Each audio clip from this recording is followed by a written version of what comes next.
Boys Bible Study. I am your co-host, Ash. And I'm your co-host, Scott.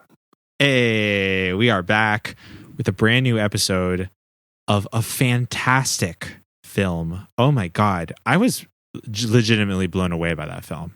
It was so good. Yeah, I loved it. My jaw was dropped multiple times, and I was definitely like leaning closer to the screen as I was watching a number of times.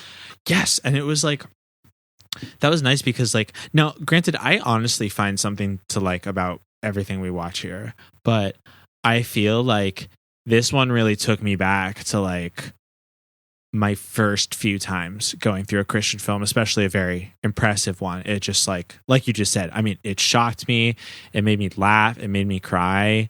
It was done to the nth degree. It was like super dramatic, and had so many good moments. And I couldn't believe it. I'm really happy that a listener recommended this one to us. Yeah, great recommendation. Who is that listener? Let me shout out user Nick wrote in their iTunes recommendation. They wrote, love your podcast. Please do a review of Lay It Down, which is basically a Christian version of The Fast and the Furious. Thank you so much. I had never heard of this film. Also, if you, Nick, are listening to this, hit us up on social media or our email. Tell us, how did you watch this film? Because other than buying the DVD, it was pretty difficult for us to get our hands on it. We did. Yeah. I'm just going to say we did find a way. God will find a way. I think God really wanted us to see this movie. Yes. Our prayers were answered. Oh, absolutely. Like God really knew that we needed to get this information as soon as possible. He put a seed in our computers. Well, as this listener said, the film we watched today is Lay It Down. It is indeed a Christian version of The Fast and the Furious, which you said is also a 2001 film, right? Yeah, so I think they must have made this right after, possibly. Either right after or just like pure coincidence, but like I would assume right after because like, in 2001 I was 11, which was like The Fast and the Furious was the biggest film among boys that age. And maybe of other ages as well. That makes sense. But it was just like, I mean, I went to like several boy sleepovers that year where like every single one we watched The Fast and the Furious. Like it's just like what boys wanted to watch at all times. And I mean, it's a good movie. I enjoyed it too. Yeah, well, they didn't make 8 of them because it sucks. Right, to have a never-ending franchise. Right. No, they really landed on something there. Yeah, I mean, actually, now that you mention it, Fast and the Furious is really a huge franchise. It's birthed so many like cultural moments. Like, I always point this out, but like the song "See You Again" by Charlie Puth featuring Wiz Khalifa was originally like the music video is like tie-in marketing with the Fast and the Furious, like post Paul Walker's death.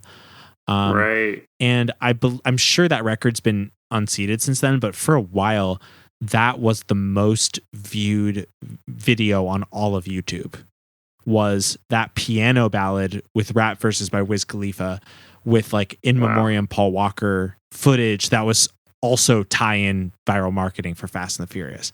That was the most popular video on the internet.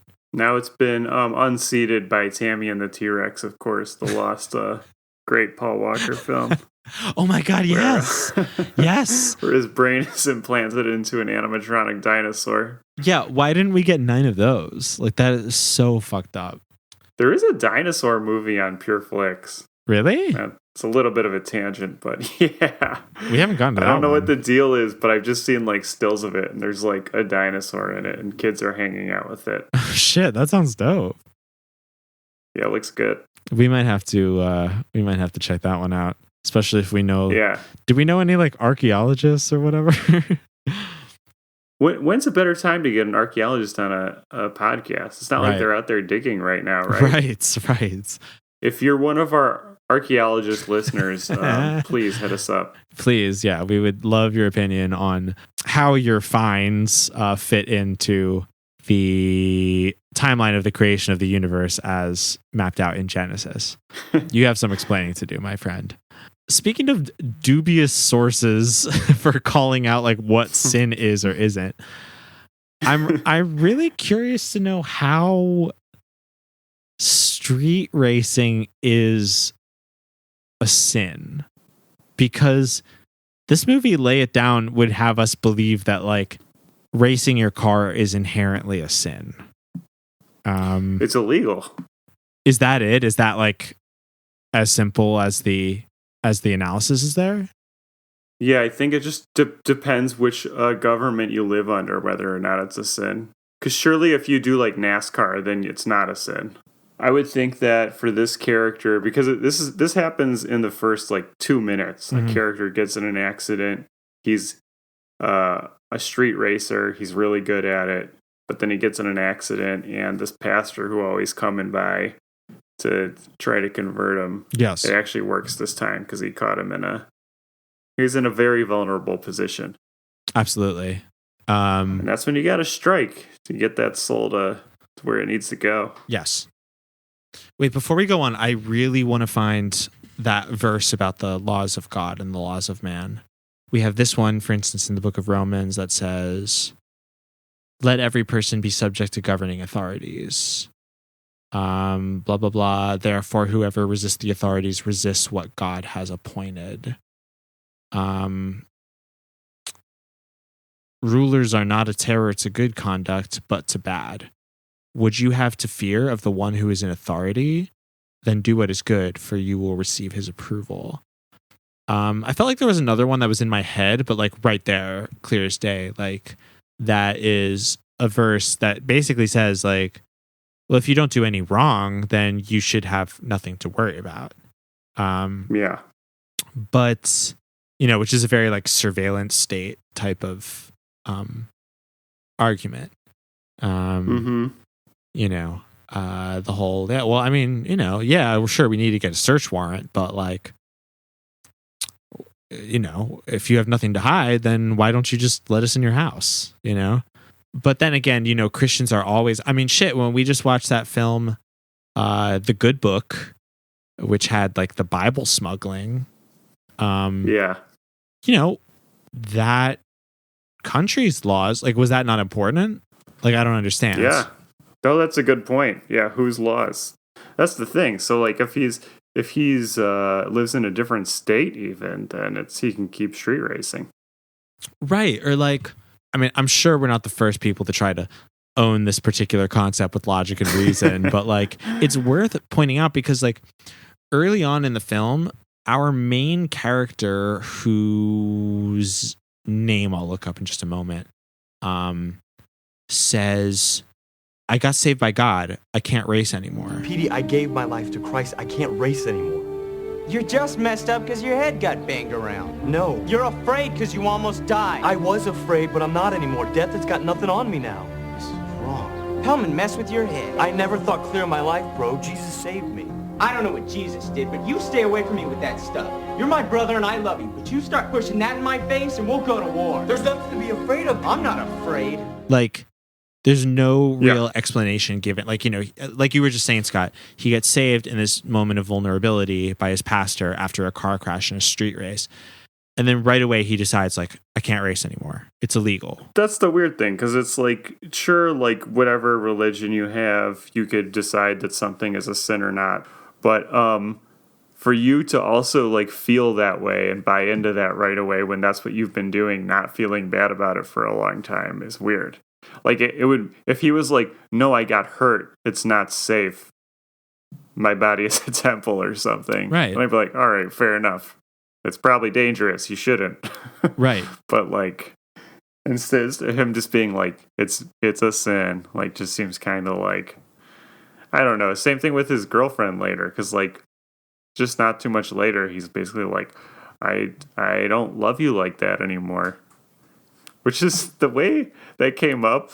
She said, don't you still love me? And he said, it's like, sure I do. just not the same way anymore. Yeah. It's just like, that's pretty rough. That's pretty harsh, dude. I've missed you. Too. No. We can't do this. Don't you love me? Sure. I mean, just not in the way I used to. Well, I like the old way better. Well, God doesn't. Then he doesn't have to watch. The Bible says the eyes of the Lord are in every place. Very rough. And also, you're right. He just like, he went from completely not saved and uninterested to just like saved and abiding by all of the Bible's rules, just like immediately. It wasn't just a change of heart. It's automatically like he knows all the commandments. Right. Of course, follows them. He's able to cite the particular like, you know, opinions of God and like in a very eloquent way and obey his commandments. Before we go too far, I do want to say that our protagonist's name is Ben. He goes by the nickname Bam in street racing. But his name is Ben. He has a brother named Pete. His girlfriend is named Anita. I remember that. And Nikki D is his arch nemesis. Yes, Nikki D. Those four, his parents, his mom, I should say, because his father, it's revealed, is deceased. And he has a pastor who appears. I think that guy's name is Gus. You might have already said that? I did not. I think his name is Gus. I didn't care what that guy's name was because he was lame. Yeah, that guy was a goofy. So those are our protagonists. Like we've said, the movie opens with his car accident through street racing and his immediately getting saved by Pastor Gus. And then the people in his immediate life are reacting to this change of heart, and they have very differing opinions about it. The first is his mom, who is like very excited. She's like, I've been waiting to hear those words, or something to that effect. But his brother, not so much. In fact, his brother like immediately is like hostile to it, but not even in like a, I don't know. I mean, I could see him being hostile and kind of a like, this is a big change, dude. Like, are you sure? But he literally says, and I wrote this down, Pete literally says to Ben, he says, "You're my brother and I'll go to war with you." Like, now that he's Christian, it's like really crazy. It was just like, I don't know. It was just a really, really harsh thing to say to someone right away after they tell you they're in the God. It also ended up being a good foreshadow. They fought each other. They did. I can't wait to talk about that. That was a very crucial element to this film. But then Ben is just immediately back on the street, not racing though. He's just at the street race to preach, giving his classic, have you seen the wind? Oh yeah, that was so funny. That was great because the next night or whatever in the timeline, Pete goes back to the street race, but he is shocked and embarrassed to find his brother like still, with his arm in a cast on crutches in the middle of the street race. Yeah, you're right. There is that funny line that we wrote down where Ben is like to somebody, "Have you ever seen the wind?" And this guy goes, "Sure, man, all the time." Look at the wind.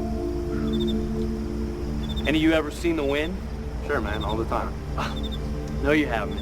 And he's like, "No, you haven't." Yeah, right.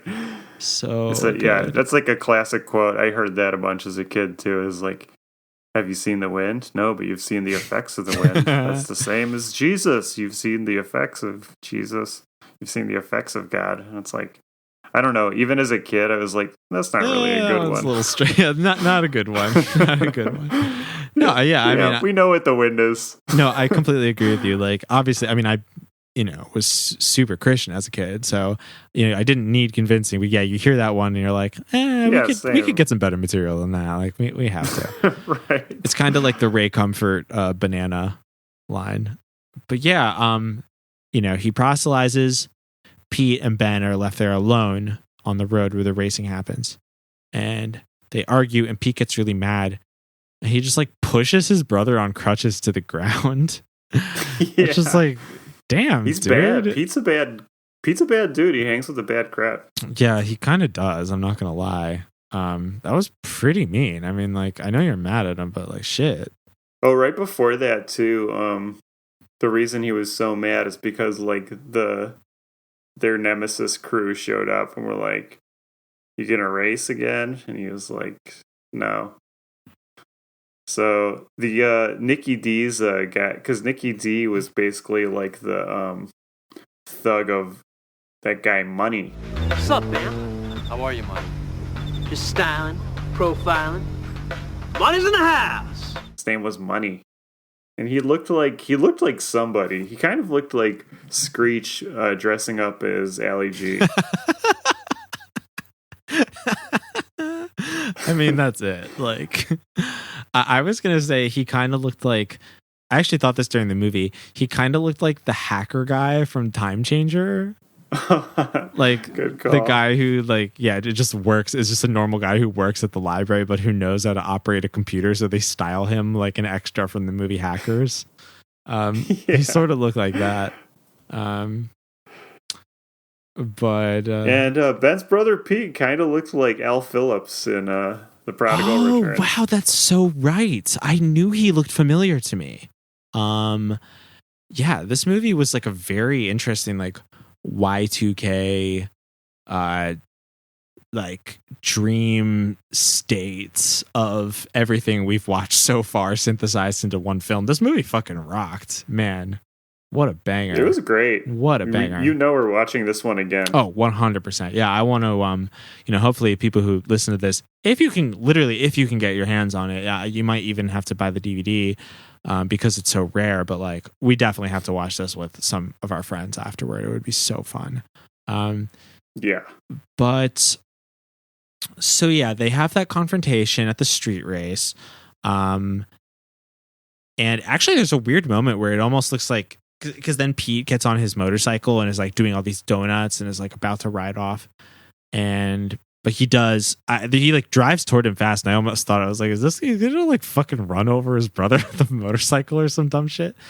But no, he's just like, get on, loser, basically. And they go off, and then he does without a helmet because that's not against the law. So who cares, right? It's worth pointing out, just having a moment about the stunts and visual effects in this movie, because I would say it's well done.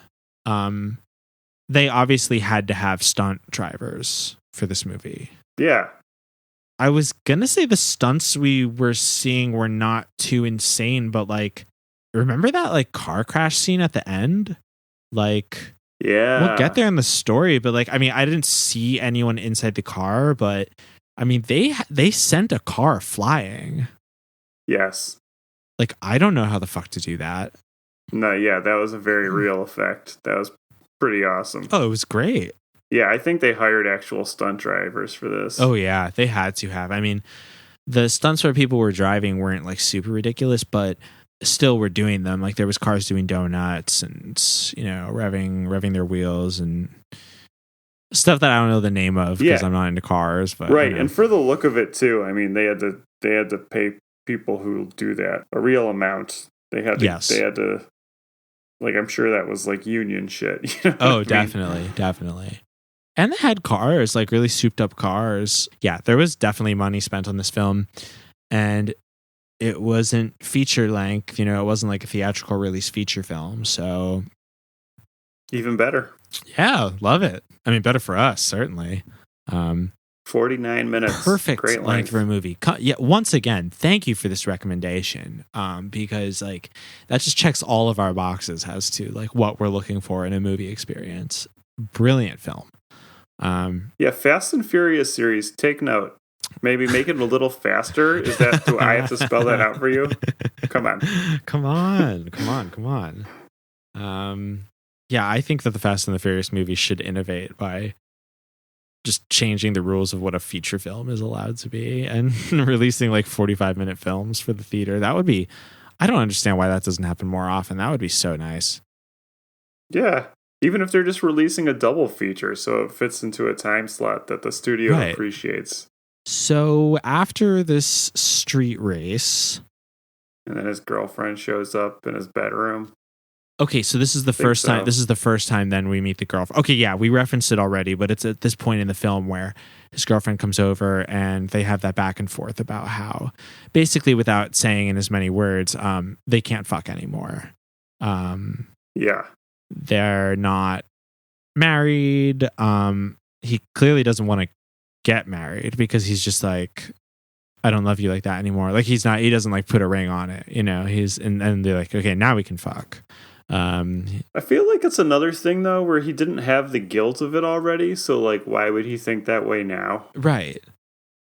Like why is that the thing you would buy into? Like that's not the reason he just became a Christian like 8 hours before that or whatever. Right. It does the thing that a couple Christian movies do where it's like, you know, often these Christian movies are meditating on a particular aspect of scripture or like a particular sin or a particular thing. But every once in a while, they'll introduce like secondary sins to sort of rail against. Like in the Jehovah's Witness movie, you remember The Wife of Lot, where it's about materialism, but then thrown in there, it's like, by the way, you shouldn't be gay.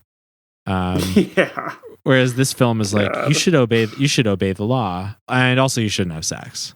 Oh, but then what has happened? Let's see.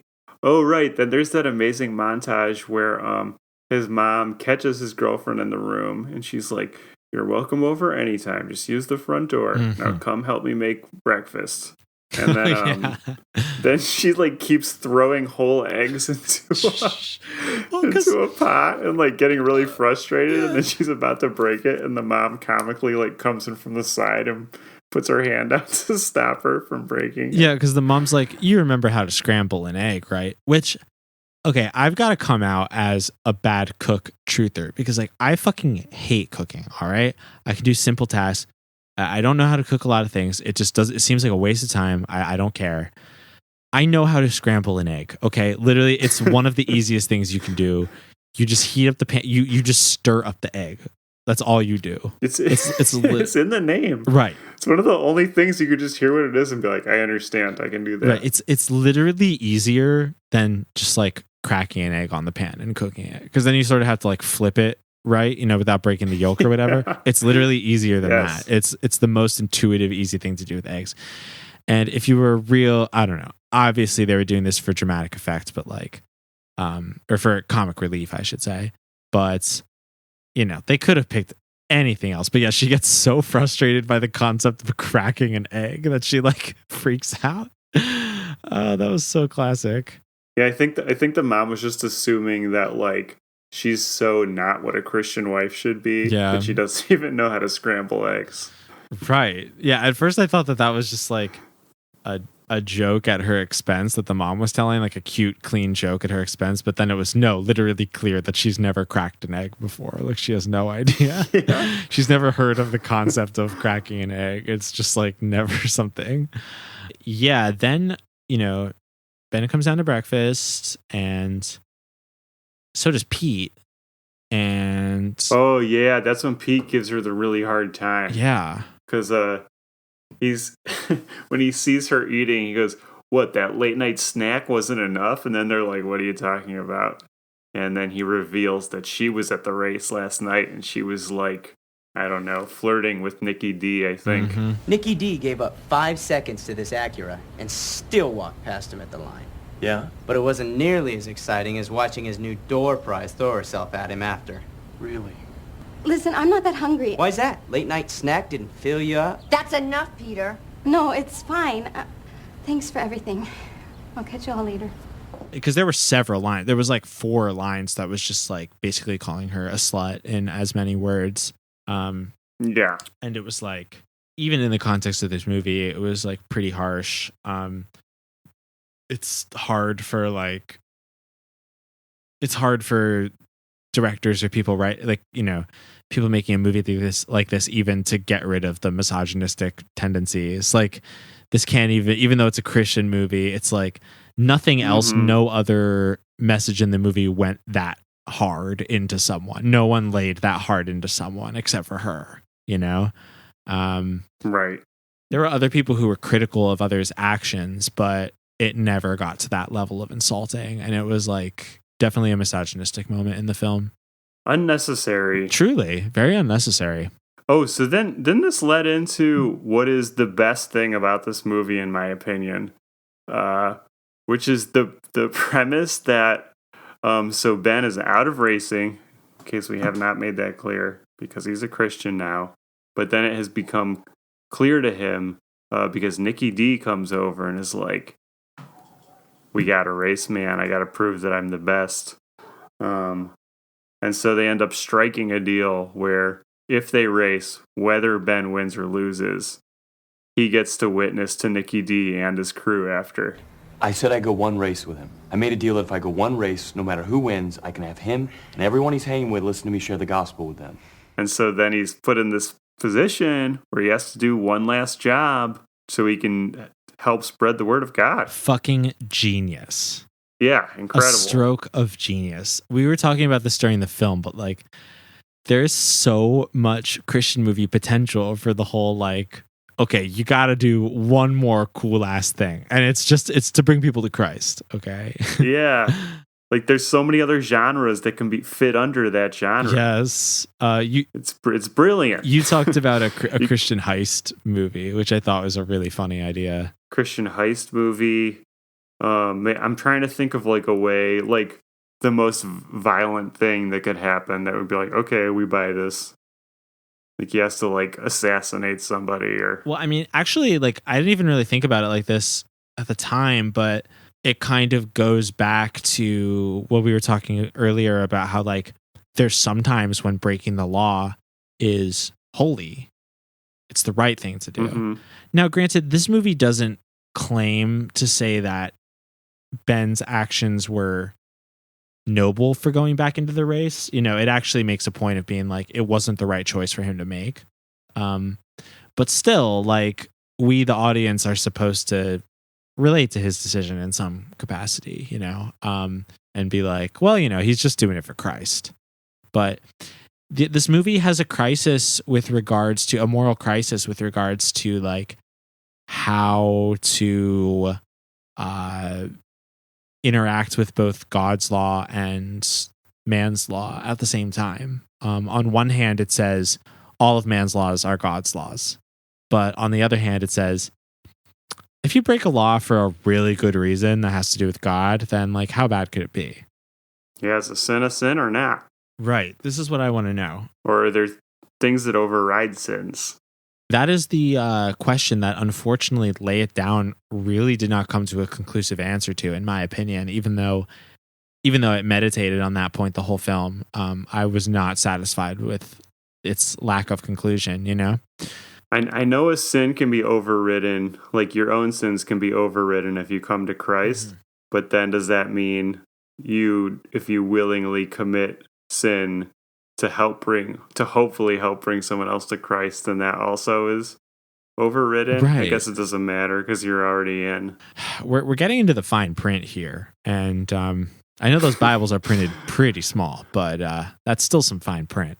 Hey, how far off do you think we are from getting our own official Bible? Oh my God, we're the Boys Bible Study Bible. I'd say like one more solid year of putting out episodes. I'd say that like we're well on our way. Like, imagine like every so often, like little versions of us perched in the margins, being like, Ash's tip, fornicate means have sex. You know, like some shit like that. Actually, an aside that on Twitter, in between the two episodes that we recorded tonight, one of our Twitter followers pointed out that they had a McGee and Me themed Bible. Yeah, I'm not sure what order we're putting out these episodes, but we recorded the McGee and Me bonus episode the same session as we're doing this, and I posted about it on Twitter. A follower did say they actually had a McGee and Me branded study Bible. So why not a Boys Bible Study branded study Bible? Like the Bible's public domain. Like one of these days we're fucking putting that out. Everybody's done it. There's so many different versions. Absolutely. Fucking Gutenberg had a Bible. Why not us? King James. It's like when a song just keeps getting remixed and you're like, all right, I still like it. It's cool. Right. Another take. Great. Our day will come. We're on a good pace. Okay, great. I'm glad I asked. Speaking of remixes, though, the soundtrack, very good.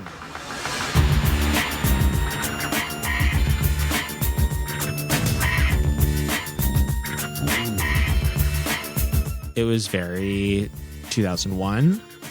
There were a couple moments that kind of reminded me of the band Prodigy, I would say.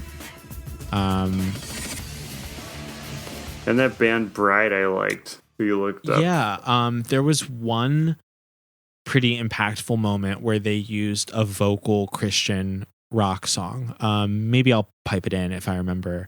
But it was by a band called Bride, and the name of the song was Under the Blood. Yeah, the song they used in the movie was Under the Blood by Bride.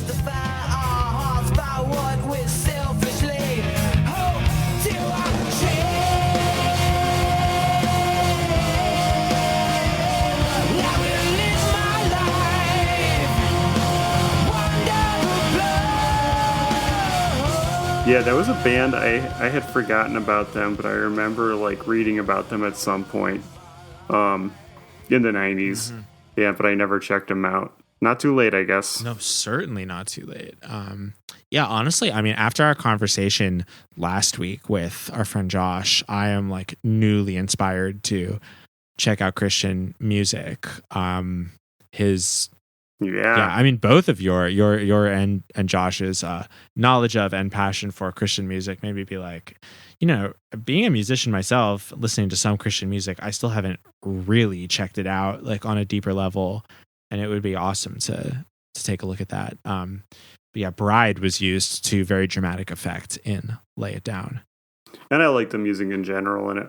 It was really fun. Y2K, a lot of break beats, a lot of dark synths. Pretty fucking cool, honestly. Pretty badass. Fit right in with all the cool styles in the film because, like, not to get too far off the plot, but like the costuming was good in this movie. Like, people looked fucking badass. Like, they did. There was everybody had their jackets. Oh my god, everyone had a jacket. No jacket, no service. And one guy had like bright orange, like flame colored hair, and I saw a bunch of chains, and I saw a guy with like a big lip. I don't know what those are called. The sort of like chin piercings almost. They're like, you know, halfway lower than the bottom lip. I thought that was pretty cool. Yeah, very, very cool style. I didn't see actual Jinkos. I did see some jeans that were conspicuously boot cut. But I was waiting for like a legit pair of Jinkos, and I don't think it would have been too off base, but I did not see any. Would have fit right in. Would have fit right in, absolutely. They go to do their race, or they're planning for the race. They since obviously Ben has agreed to, so then Ben and his brother Pete are fixing up their dad's old car, I guess. Souping it up, and like, what do they do? Take an hour to do it? But right before that, they get into a fist fight over Ben wanting Pete to come to Jesus. Yes. I just want to see you get hard. You're my brother, and I love you. I love you too, man. When we were watching that, you noticed, Scott, that one of your peers, Wrong Man of Everything is Terrible, had definitely isolated this clip and used it in EIT stuff before. Yeah. And after you said that, it kind of rung a bell for me too, like watching it in that weird way that, like, you know, the fact that you guys have isolated so many clips, and like I, as a fan, have just like watched some of them so many times that they're like burned. There's like a groove that's burned onto my brain that like recall starts to happen when I see a moment. And yeah, it's this hilarious fucking moment where they're like on the ground, struggling, punching each other in the face, like rolling over each other, and like whoever's like on top of the roll is like, I'm gonna save you, and then like the other brother goes over and is like, you're not my brother, and then it's really fucking comical. It's so funny. They do come to some sort of amicable conclusion, like they exchange their brotherly like love for each other, and the parents, or the youth pastor and the mom, come out and they're like, what's going on here? And they're like, no, everything's fine. We're good. I think it was right before that, but I don't want to get too far off plot, but where the pastor is talking to him and his mom, and then he's like, hey, by the way, this Sunday I'm preaching about this Romans 7. It's like about adultery. Yeah. And we're talking about one of them, and he just like inserts himself like, oh, hey, come to my show. Here's a flyer. Just have these flyers on me. Just take these. Yeah, come to my show. Listen, subscribe to my podcast. Subscribe to my sermons. Put new ones out every Sunday. At Pastor Gus on pretty much every social media you can follow. Yeah, so Pete, Ben, fixing up the car. And they do eventually head down. There's another scene where all the racers are out looking at each other's souped up cars, and they're getting ready to race. But the one key plot point that happens before the final race is that Anita comes back in the house and she confesses to Ben's mom that she is pregnant, and it's Ben's child. Pretty shocking twist. Well, and then his mom converts her to Christianity. That scene was very intense, and I'm definitely going to drop a clip in of some kind because Anita says, like, I'm pregnant, like, I want to do the right thing, and Ben's mom says, that's a good start. Yeah, that's a good start. That's what she says, which is very like, because then she says, she was like, the first thing you can do is, I wrote this down because it was like a very striking line. She says, oh, you've got a disease called sin, and you're gonna pass it on to another little life. That's almost word for word what she says. Anita, listen to me, honey. You being pregnant is just a symptom of a much larger problem. You've got a disease called sin, and you're about to pass it on to a new little life. And unless you're willing to do whatever it takes to cure it, there's no hope. I thought that was a remarkable line. But don't you do that automatically anyway? Right. You're born with original sin. You don't put that extra on her. Come on. I know. And that was also striking because, like, even in Anita's own admission of what was going on, like, she basically says, I mean, unless I like zoned out for some of the context, but I basically understood her as saying about Ben, like, he's a good guy. He just got caught up in the wrong crowd. And in her saying that implied to me that she was sort of like putting the responsibility for the pregnancy on herself. Like, this isn't Ben's fault. He had nothing. He basically had nothing to do with this. Right. That was like, obviously they didn't say as much, but that was like sort of the vibe I got from her dialogue. And I found that to be very strange. But during the conversation, Anita reveals to Ben's mom, he's actually doing one more race. And Ben's mom is like, we got to go down there and stop it. And Anita's like, I know a shortcut. So that I'm sure they drove over it at exactly the top of the speed limit the whole way. They were probably looking at every posted sign and being like, oop, 25 here, got to go 25. If you're a Christian, are you allowed to drive 5 miles over the speed limit? I don't understand. That's a good question. I mean, obviously, if it's on the highway, it's recommended that you keep up with the flow of traffic. But like, everyone drives like 5. I think that's more of like a denominational issue. Yeah, yeah. The Episcopalians say that you should. I don't know. But you know what? Maybe this is another time where they should have sped a little bit faster. Right. Yeah, this would have possibly been a good time where it was to God's delight if you broke his earthly law to prevent what was about to happen. But as it turns out, everyone made the fucking wrong decision because I think it's time to reveal the final like driving moment of the film, which is that Ben and Nikki D, they race each other, as we've alluded to, and driving real fast, of course. And Ben ends up having to hit the brakes because he sees who pop out in front of him? Anita and his mom driving to stop him from racing. And I guess they did. They did stop him from racing. They really did. Because because his car did like a fucking triple Lutz in the air. And he did not stick the landing. Oh God, no. First of all, that stunt was crazy. Second of all, that I was actually really surprised when that happened, even though like I maybe should have predicted it because like the movie did the dramatic thing where both cars were like driving at once, you know. But I was still a bit surprised. Yeah, there's the moment where like they pull out in front of the race and his mom and Anita are like, ah, and Ben's like, ah, and you know, the collision happens. Ben's back in the hospital in a scene that's very similar to how the movie opens, where he's being wheeled in a gurney with blood on his face. But this time, his brother, Anita, Gus, his mom, even Nikki D are all around him.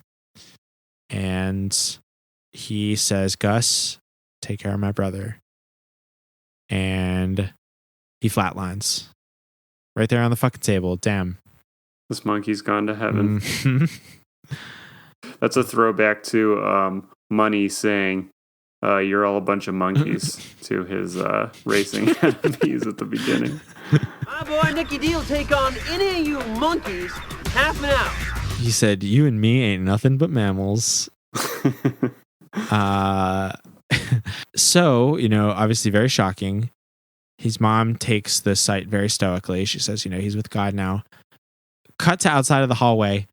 Gus is giving another sales pitch to Ben's brother, Pete, in a very emotional moment. He's just watched his brother pass away in front of his eyes.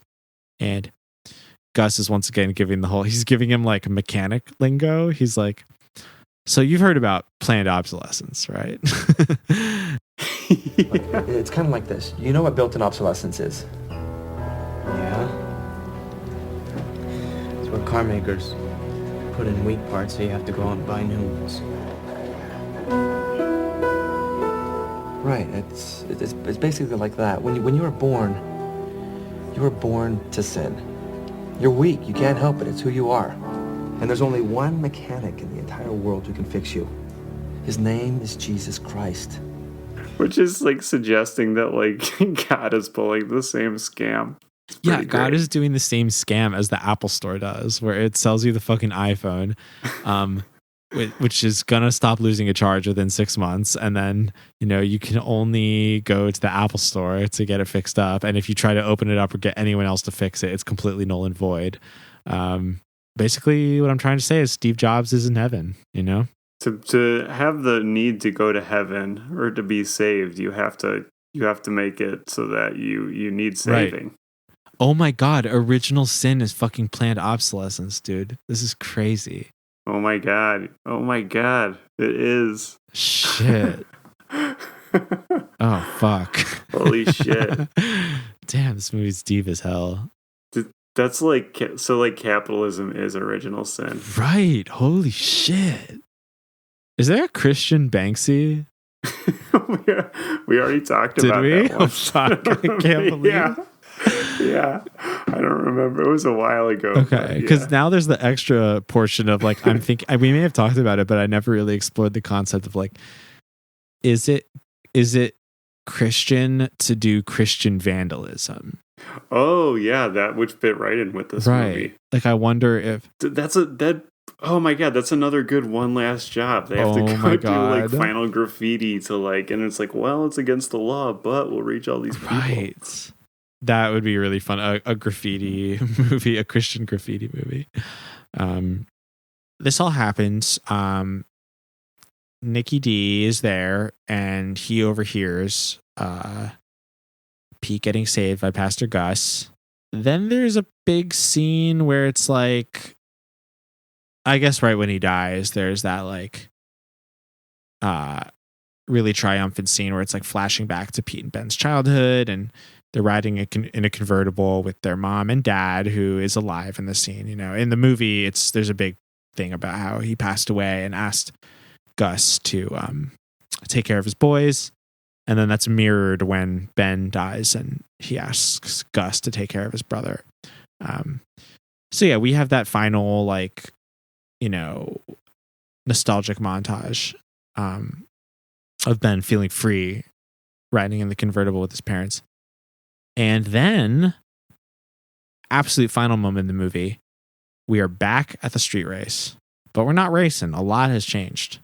Ben is no longer giving the sermons. His brother Pete is doing it. He's carrying the torch, trying to save. Given the same wind spiel. Oh, right. Is he literally saying the same shit about the wind? Yes. Oh my God. Come on, dude.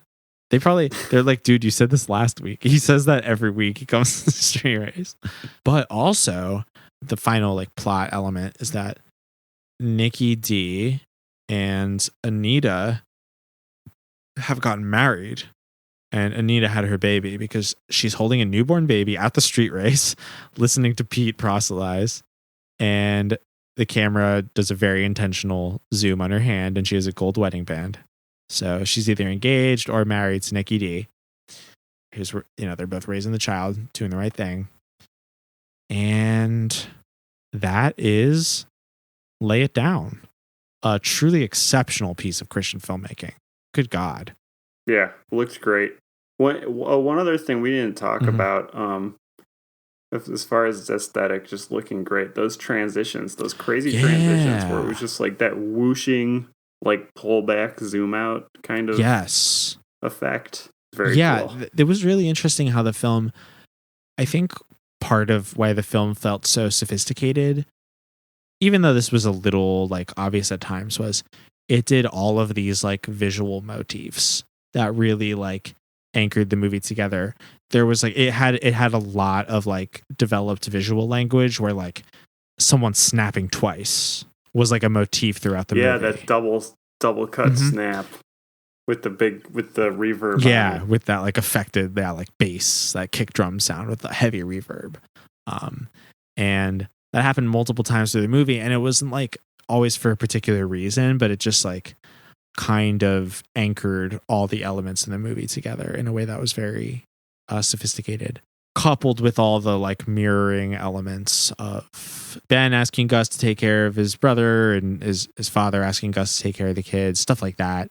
The way that when he's being taken to the hospital the second time, it harkens back to the first ever shot you see in the film. It like uses the same footage, which was like an interesting way to tie it together, which made us think that there might end up being like a permanent loop in the film. Like I almost thought at first he was actually going to survive, because it would have been such an excellent, like perfect loop. The movie would have gone on forever, you know? Yeah.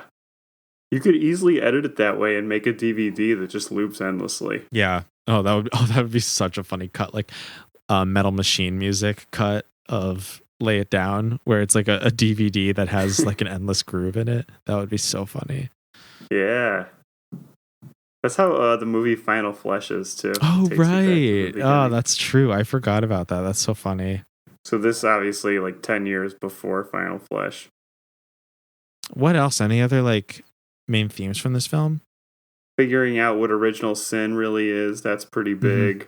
This whole new subgenre of Christian movies they can make, which is being allowed to do a sin for the sake of saving souls.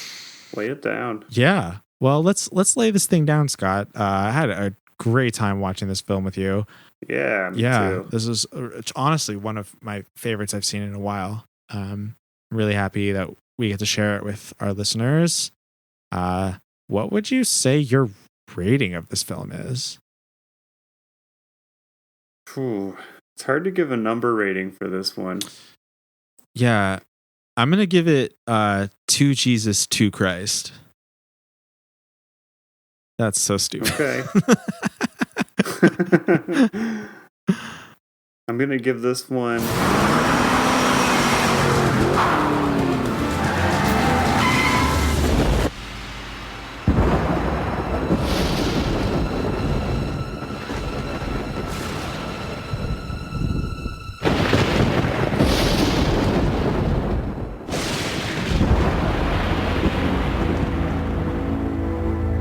no number rating. This film fucking bangs, dude. Everyone should see this film. Buy it for $1 on Amazon. Buy it for $44 on Amazon. Pick your fucking poison, because this is a good ass film. Worth it either way. Totally. It definitely definitely invigorated me to like, I mean, like I said, I truly, even the most boring of the films we watch, like there's usually something about it that sticks with me. I honestly haven't regretted watching a single one for the pod, but like, you know, we're getting to be like pros at this. Like we've been putting out episodes almost every week, and it's like getting to a point where it's like I have a routine with watching these with you. And this one was really like, oh damn, like I'm invigorated. Like I'm back in the fucking game, baby. Like I'm gonna keep racing, you know? Yeah, this one felt real good. Mm-hmm. This one felt good. Well, it was fast and the fast and the righteous, I would say. The fast and the dead. Yeah, the fast and the dead. Listen, there is actually, that does remind me of the line in the beginning of the movie where he's like, Guess I'm even too fast for the Grim Reaper. Death comes to all of us, you know. The real question is what happens next. I'm too fast for the Grim Reaper, you know. That was pretty badass. And you know what? He wasn't. No. This is like that part was like the good book. He came to Christ, and then that's what killed him. Right, dude. Your odds are not good. Okay. Final thought before we go here. But you know how like the redemption narrative is like really important. Like the most profound Christian stories are the ones where like someone came from a life of like sex and drugs or like danger or whatever. You know what I mean? Like those people become the most like famous Christian stories. Like, you know, fucking the mob guy whose name I'm completely blanking on, even though we talk about him every episode. Michael Francesi. Yeah, Michael Francesi. Like his story, why is he such a powerful and influential contemporary Christian figure? Because he came from the fucking mob, you know? The My Pillow guy who his whole thing was, you know, he used to do all this like coke or meth, like speed of some kind. And you have to do that to get the narrative. You know what I mean? Like you have to spend years of your life doing the sin. And then at the end of your life, you come to, like, God keeps you alive long enough so you can come to Christ. Whereas if you just go ahead and accept Christ, you might as well just get killed, you know? Because you're fine. So like, yeah. I'd probably recommend to our listeners, like, I would probably come to Christ, you know, give yourself a couple decades. Like, now is the time to have sex and do drugs. Something to think about, okay? Yeah. Totally. Because that arc you get, that redemption arc you get, like, that is what's going to be your launch pad. You're not obligated to worry about a sin being a sin until you become a member of the order of something that acknowledges those things are sin, you know? Exactly. So think about that before you convert. Yeah, don't jump into anything too fast. Put it on your calendar for a while from now. Well, any plugs before we sign off? No plugs. See Lay It Down. That's my plug. Yeah, see Lay It Down. If you are enjoying our Boys Bible Study Sunday episodes, please check out our Patreon, patreon.com/Boys Bible Study. We are working on bonus episodes. We make at least 2 a month. If you pledge $5 or more per month, you get access to those. However, we accept patrons as easy as $1 per month, and anyone who pledges that amount or more gets an invite to our live streams that we're trying to do every month, depending on our schedules. We had our first one at the very beginning of this month, and it was so much fun. A lot of people showed up, and we watched a special re-edit that we made just for that live stream. So, you know, why don't you join our Patreon right now? When we plan our next one very soon, we would love to have you hang out with us. It was a lot of fun. Oh, also our outro music, as always, is the song Oh My God by Mary. Stream that on Bandcamp or Spotify. From all of us here at Boys Bible Study, Ash and Scott today, also our co-host Julian, we want to say, peace be with you. And with you. Forgive me, Father, for I have sinned. I feel your love in me, it's coming from within. Oh my God, my devotion is so unwavering. Divine emotions when you enter me. Every day